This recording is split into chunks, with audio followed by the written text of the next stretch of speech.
Bonjour, Range ta chambre est un jeu pour enfants basé sur des mécanismes d'observation et de rapidité pour de 2 à 4 joueurs.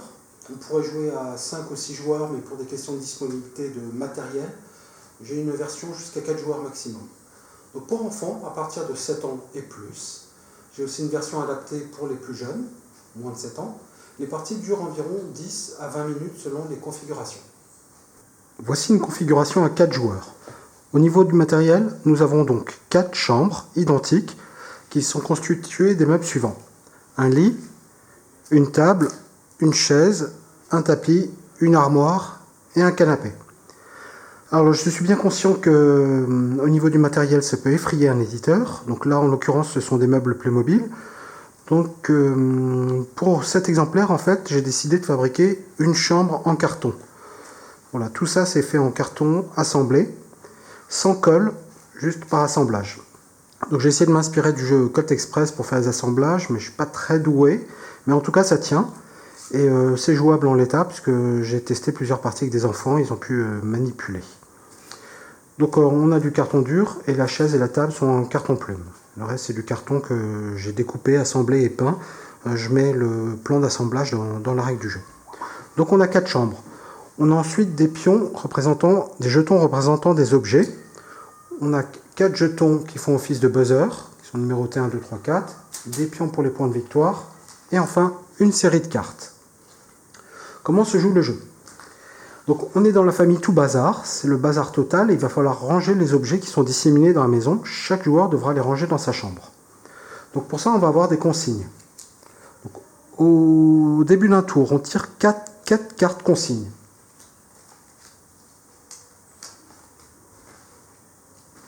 Que voici. Il va falloir respecter les consignes. À chaque fois, il y a 3 parties. Il y a un objet, une préposition de location, où on va le ranger, et dans quel meuble on va le ranger. Donc jusqu'ici, tout va bien. Ça peut paraître simple, sauf que, vous pouvez voir, les mots, certains mots sont indiqués en rouge. Quand les mots sont indiqués en rouge, il ne faut surtout pas respecter la consigne. Exemple. On a un outil à gauche du tapis. Il faudra ranger n'importe quel objet, sauf un outil, à gauche du tapis. Quand c'est la préposition qui est en rouge, il faudra ranger un légume n'importe où, mais pas sur la chaise. Devant la chaise, sous la chaise, derrière la chaise, mais pas sur. Et quand c'est le meuble, on range un instrument de musique sous n'importe quel meuble, sauf le tapis. Donc une fois qu'on a révélé les 4 cartes, on donne le top départ, et tous les joueurs vont ensemble piocher les cartes objets qui correspondent aux consignes. Donc je cherche un outil, je le mets à gauche du tapis. Je ne dois pas prendre un doudou peluche, donc je vais prendre ça et je vais le mettre dans l'armoire.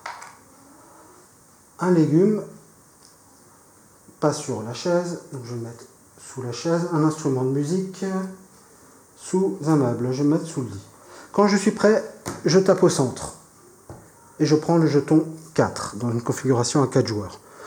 Les joueurs suivants continuent, ainsi de suite. Ils tapent sur le jeton. Dès qu'il ne reste plus qu'un seul jeton en jeu, la partie s'arrête et le dernier joueur doit s'interrompre immédiatement, même s'il n'a pas rangé toute sa chambre. On passe à la phase de vérification. On prend 4 par 4 et carte par carte et on vérifie pour chaque joueur qu'on a bien respecté les consignes. Alors je prends la première carte, c'est un objet sauf un outil à gauche du tapis. Donc moi j'ai pris un outil, j'ai pas fait attention, je me suis trompé, donc je retourne la carte. Elle n'est pas validée. Un doudou peluche dans l'armoire. J'ai mis autre chose qu'un doudou peluche, donc c'est bon, un point. Un légume passe sur la chaise, je l'ai mis sous la chaise, c'est bon. Et un instrument de musique sous un meuble, sauf le tapis. J'ai mis un instrument de musique sous le lit, c'est bon. À partir de là, j'ai 1, 2, 3 points. Si cet objet avait été correctement placé, j'aurais pu scorer la tuile que j'avais piochée là. Et j'aurais marqué 4 points supplémentaires. Mais comme j'ai fait une erreur, je ne marque pas les points bonus. Donc je ne marque que 3 points. Et on procède ainsi à la même vérification avec tous les joueurs. Quand on a vérifié et distribué les points, on remet les jetons au centre, on range les 4 cartes et on tire 4 nouvelles cartes et on commence un nouveau tour jusqu'à atteindre un certain nombre de points en fonction du nombre de joueurs. Alors, des petites précisions de règles, on n'a pas le droit de prendre 2 fois la même catégorie d'objets. Toutes les catégories d'objets, je prends par exemple les fruits, sont en nombre suffisant. Par exemple là c'est une configuration à 4 joueurs, donc il y aura 4 fruits disponibles dans la pioche. Ça, il n'y a pas de pénurie. Par contre, on n'a pas le droit de prendre 2 fois le même type d'objet. Également, si on retrouve 2 fois le même type d'objet sur les cartes consignes, on doit repiocher une nouvelle carte avant de commencer un nouveau tour. J'ai prévu également une version pour les non-lecteurs.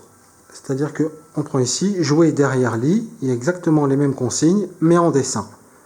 Donc ça, ce sont pour les plus jeunes, les non-lecteurs, sur les moins de 6 ans.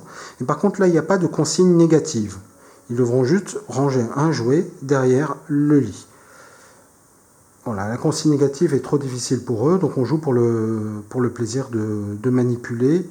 On peut même enlever le défi de rapidité. Pour les tout jeunes, j'ai joué avec ma fille, on ne faisait pas en rapidité, on travaillait beaucoup sur le langage et les positions relatives. J'ai oublié une petite précision, au début de la partie, on se met d'accord pour définir le devant, le derrière, la droite, la gauche. Ça pose pas de problème avec les joueurs. Voilà pour la présentation du matériel et l'explication des règles. Alors j'ai pu beaucoup tester ce jeu, que ce soit en classe, en périscolaire ou pendant les festivals. Il plaît beaucoup aux enfants. D'abord parce qu'il y a le matériel à manipuler, c'est très plaisant pour eux. Aussi parce qu'on peut ranger les objets d'une manière un peu inhabituelle, sous l'armoire, etc. On peut ranger des outils. Et enfin parce qu'il y a une certaine dose d'excitation au fait qu'il faut être le plus rapide à ranger sa chambre. Donc parfois ça provoque des erreurs, comme je vous ai montré dans l'exemple, en jouant les outils au mauvais endroit.